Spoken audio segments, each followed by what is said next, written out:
Got something new brewing, y'all. Do you want to cook with pellets? Got you covered. Want to cook with briquettes? Also got you covered. Want to cook on a brand new kettle that does both? We got you covered. Let's check out the Pit Boss Phoenix, y'all. It's new grill day, y'all. Hey, everybody. Welcome back to the channel. I'm Brandon from BKC Cooks. Today, I am putting together Pit Boss Phoenix. This is brand new. It's a Walmart exclusive, so you can find the link in the description and it'll get you over there. But the Phoenix is a pellet and charcoal grill / smoker, so you can actually use both. And we're going to get this thing put together. We'll get it burned out or burned in or burned off, whatever you want to call it. We're going to operate this thing is what we're going to do. But yeah, I'm excited about this thing, man. I really like the concept. So it's a kettle type of grill. And again, it does have all the functions of a pellet grill, but you can also use charcoal briquettes in there and run it just like a good old fashioned kettle grill. So we'll get this thing unboxed, put together, and hopefully we get smoking on this thing, y'all. Let's get to it.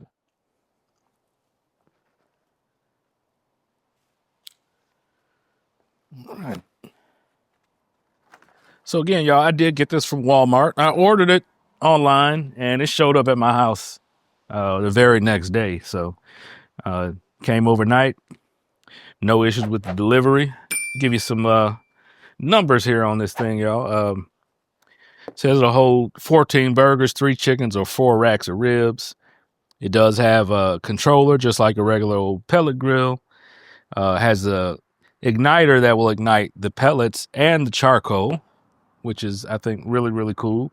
And you can cook on it like you do any other grill, searing, grilling, smoking, roasting, whatever you want to do. It has a 16-pound hopper for your pellets. There's 376 inches of cooking space. So yeah, I mean, this thing is promising, man. Again, it's a kettle style, which I think is really cool. And we're gonna get into this thing and see what it's all about. So let's see, I might be able to trying to see if I can lift this off. Yeah, I think I can. Maybe not. It ain't worth all that trouble. I'll cut it open.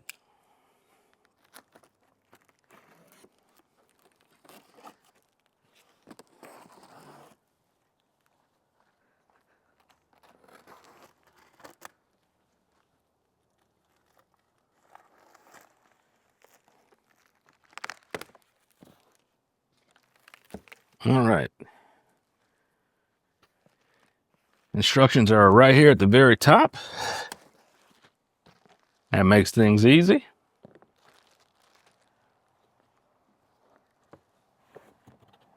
And got some, looks like some pretty standard packaging. So I'm going to get everything out of this box. Get it all, what's the word I'm looking for? Organized. Start putting this thing together.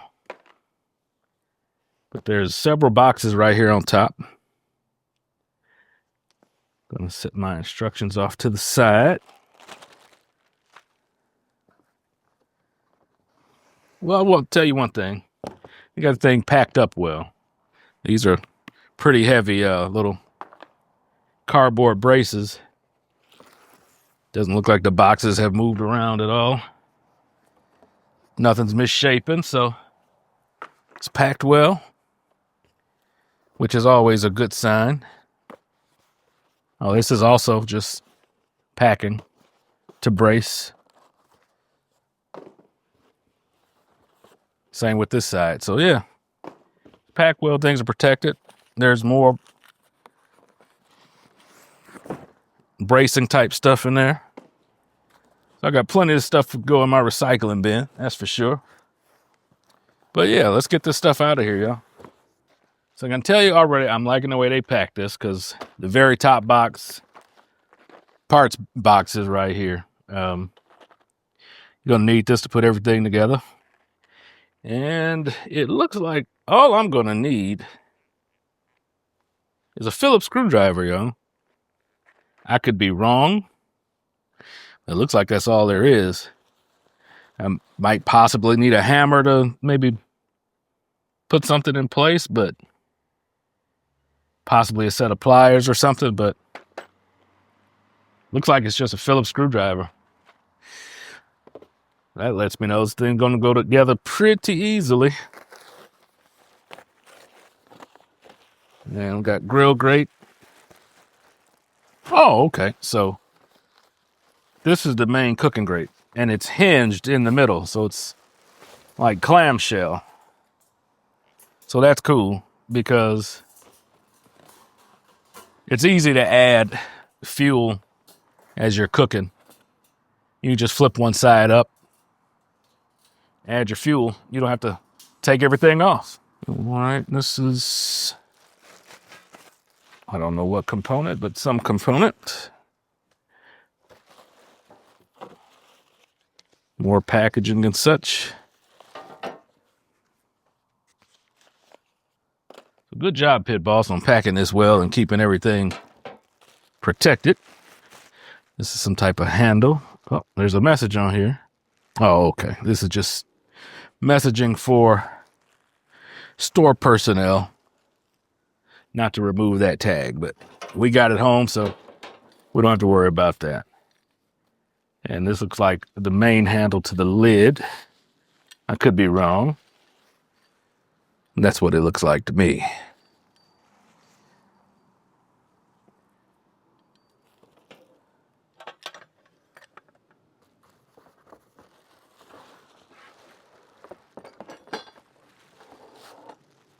All right, so yeah, this is the base. This is going to be like a little storage rack that goes on the bottom of the grill. And so I'm not going to bore y'all piece by piece. I'm just going to get the rest of this stuff pulled out. And once we get everything out, we'll start assembling.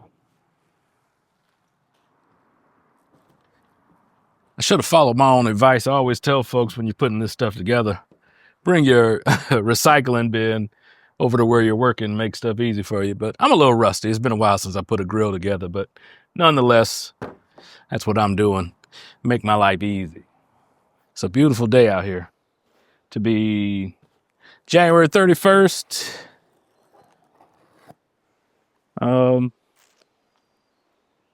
Yeah, it's probably low 70s out here, man. You see, I'm in a t-shirt. We had snow on the ground about a week ago. It lasted for about 4 hours. And yeah, I'm enjoying today. It's a perfect day to be putting a grill together and starting the barbecue season. Although, if you ask me, no such thing as barbecue season this year round, you know? Tell you what, pulling these parts out here, this thing is pretty, man. I really like the color that they, the color scheme they're rocking with.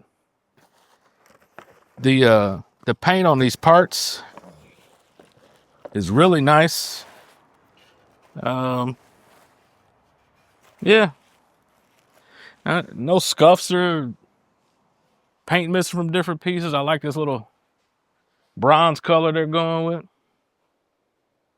Yeah, I'm liking this, man. But everything looks really, really good. Packaging held up well. Stuff came from the factory looking good. Something else I noticed too, y'all. All of these parts, well, I can't say all of them, but a good number of them are numbered. Like the numbers, let me show you what I'm talking about. The numbers are stamped in here. I don't know if y'all can see that with the light. But yeah, the numbers are stamped in there. That way when you do the deed and read the instructions, sorry, Dad, when you read the instructions, there's no guesswork on did I grab the right piece or not. You really can't screw that up because they're all numbered like that. So I think that's a cool little touch. Good job, Pit Boss. Really nice wheels for this thing. These look just like the wheels that's on my Champion barrel smoker from Pit Boss. But, oh shit. These things are nice. They're durable. They look cool. I haven't had any problems with them. Glad to see these on the Phoenix. Now we're getting down into the guts. Charcoal basket for the inside of the kettle. Nice welds. So one of the reasons that we tell y'all to burn off your new grill, don't know how well y'all can see that, but this is oily. And it's oily for a reason. That's to keep this stuff from rusting as it's just sitting there in the warehouse or on the shelf at the store. And you have to do that because moisture is going to get in there. And they want to keep it looking nice and new and functional until you get it home and put it together. But it's always a food safe oil. It's not anything nasty. But still, it's oil and it's been sitting. So you want to burn that stuff off. And that's why you want to burn your grills off before your first use for stuff like this or any little random piece of, whatever that might be sticking to it. Burn all that stuff off and get it out of your way. All right, this is the lid.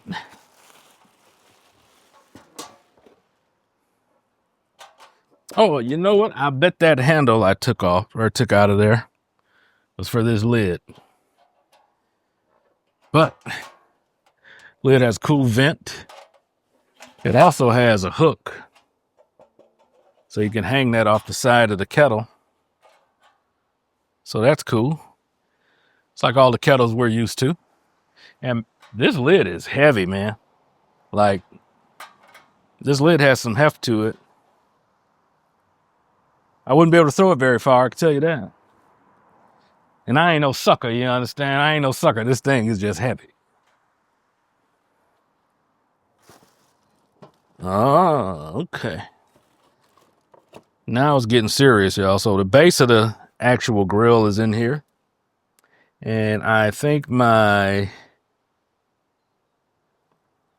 plan is I'm going to cut the box away instead of trying to lift this out because it's just me. Like just about every other grill, unless it's like something that's really small and portable, it's always ideal to have help. And if you are going to do this by yourself, utilize every bit of assistance, mechanical assistance you can. You can see I got this sitting up on a dolly that converts to a cart to give me some elevation and help me move things around. Don't hurt yourself, y'all. These things are heavy, and they're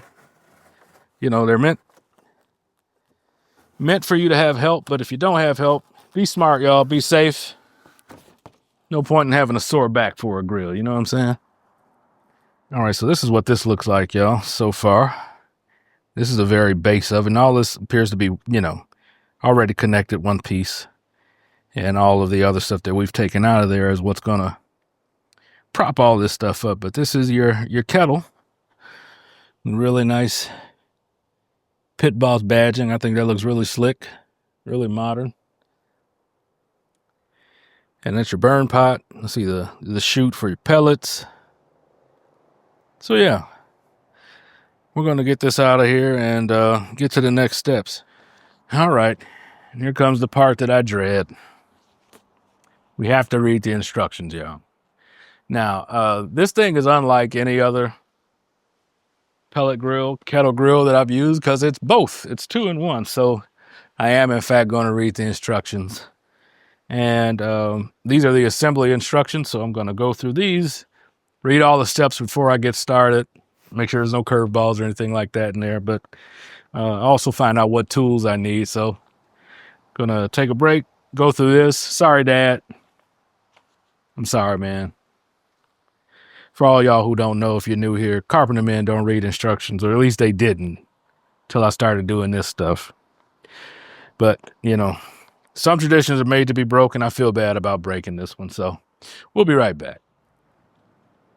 All right, went through the instructions, and as I suspected, all you need to assemble this is a Phillips screwdriver. And I took the kettle and the hopper and everything off, and I did discover 2 more parts boxes. So make sure you get these out. If you're getting one you're assembling, I'll get these open, find out what they are. But yeah, we're we're ready to assemble. Gonna get the rest of this trash out of the way. And it's on, man. All right. Got instructions. We have parts. Time to get busy. Making sure I got everything I want to get down here one time. But this should be pretty simple. According to the instructions, 2 people can have this assembled in 30 minutes. So I'm shooting for 45. That's the number I'm shooting for. We'll see if I can get it done. Legs are on the base. I did that correctly, so we're halfway there. And we got this bracing piece. All right, make sure all my screws are tight on this brace. So this is one of those areas where having 2 people would be fantastic. It's not that anything is heavy, it's awkward. If you had 2 sets of hands, things would run a lot smoothly. A lot more smoothly, I should say. All right, on to the next step. No, I said it before, but I really like these wheels, man. They're tough as can be. They look good. And they move around well. All right.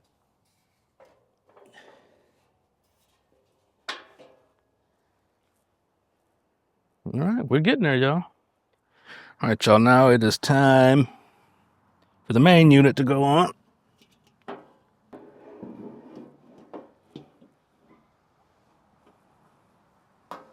So there's a bunch of holes in here, and they line up with screw holes in the legs.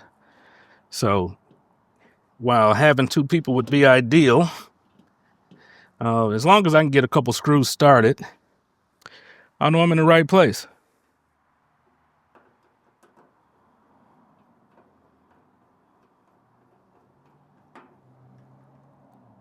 This also has a bottle opener. It's built in, attaches right there. Screws are already in there. I just have to take those out and put them back in with the bottle opener attached. It's pretty cool. All right, now we're getting into the guts, into the internals. This is a part I showed earlier. Not quite sure what it's called.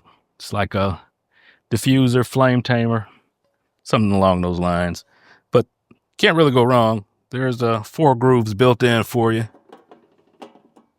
And that just rests right there. Then after that, charcoal basket and the grate go in. And there's also cutouts here, because you have the brackets for the main cooking grate. And so these cutouts are placed so that you couldn't mess it up if you tried, because it wouldn't go in there any other way. And then our grate goes on top. Again, this grate is hinged, which is absolutely fantastic if you ask me. Let me get this right. Again, y'all, I like the fact that you can just lift this up, add more fuel, move things around if necessary. It's not always just adding more. Sometimes you just need to move stuff around. You don't have to take your food off. You can shift things over. Just gives you a lot more versatility. And you can put this grate either way. It doesn't have to go this way. It can go this way as well.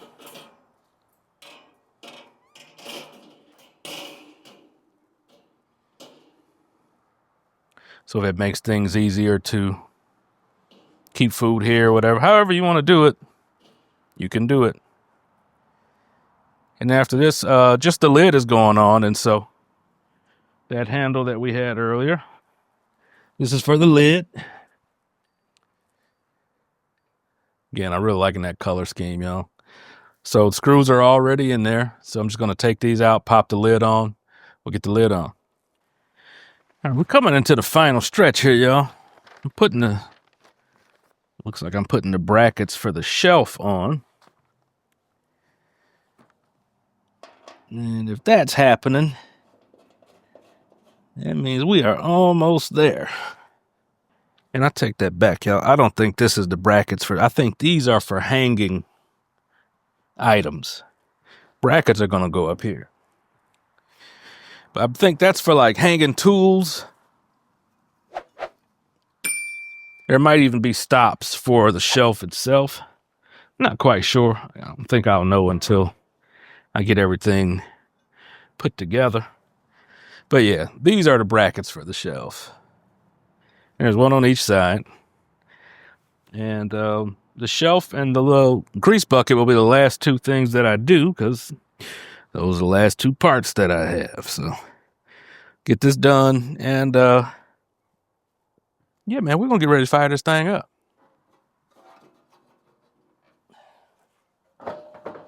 All right. Shelf is on. We are assembled.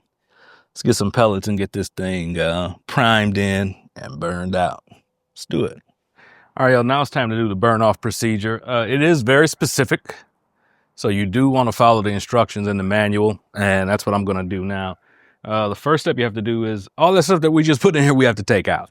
So we have to expose the burn pot. Again, there is a certain procedure. So taking the lid off, all the components out of the inside, and we're going to start the burn off. You just have to start this process by putting this into pellet mode. So the P button, I'm going to hold that down for 3 seconds.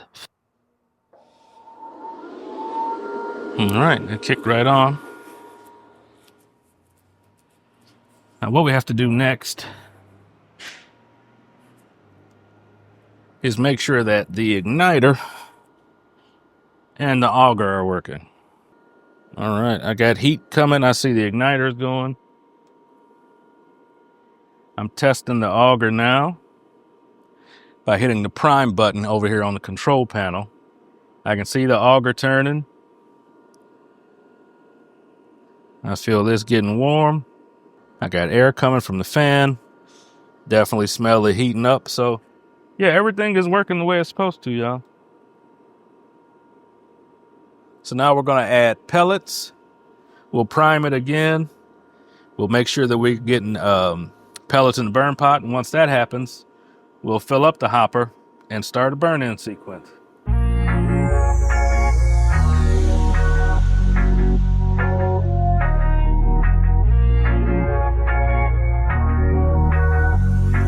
All right, now turn this back on. And I'm going to prime it. So that prime is going to let pellets come down into my burn pot. Once I get pellets dropping, I'll do the shutdown again and let it clear itself. And then we'll put all the components back inside and then restart it. And that'll give us our full burn-in cycle. All right. We got pellets dropping, y'all. So we are in business. I'm going to reinstall the components. Or first I'm going to shut this down, then reinstall the components. We'll be burning. All right, so we're going to power back up.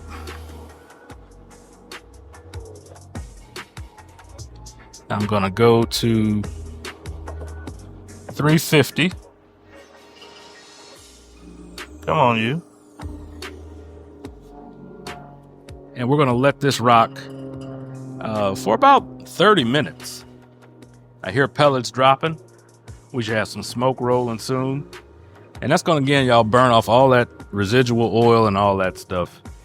But, you know, here are your controls. So there are ports for two thermometer probes. They include one here with the grill. So you can put this in your meat, protein, whatever you're cooking. And you can, you know, buy an additional one. The C is for the charcoal control. So there's pellet control and charcoal control. We're going to get into charcoal on the first cook. We just want to get this burned off, make sure everything is running correctly. But yeah, the charcoal function on this, y'all, I'm super interested in, and I can't wait to dig into that. Also, going to be burning some of this fantastic harder charcoal. These are the briquettes. They make amazing charcoal. So we'll be burning that in the first cook. And we should be getting some smoke here in just a minute. All right, y'all, we got good smoke coming off this thing. So I know all that stuff is burning off. Got a little while ago. And hey, man, this has been pretty cool. Went together easily.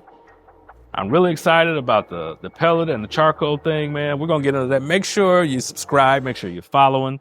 That way you know when I drop the first cook on this thing, which will be coming soon. And y'all look for me over on the Pit Boss Grill's YouTube channel. I'm one of the backyard bosses. I'm an ambassador for Pit Boss, so you'll find me over there too, doing a bunch of great recipes. But make sure you leave some stuff in the comments. I want to know what y'all think about this, man. What y'all think about the concept of charcoal and pellets in a kettle grill. Never seen that before, and I don't think y'all have either, because guess what? It's never been done. But we're going to put it to the test here real soon, y'all. So thank y'all for watching. I'll see y'all soon on the next one, man.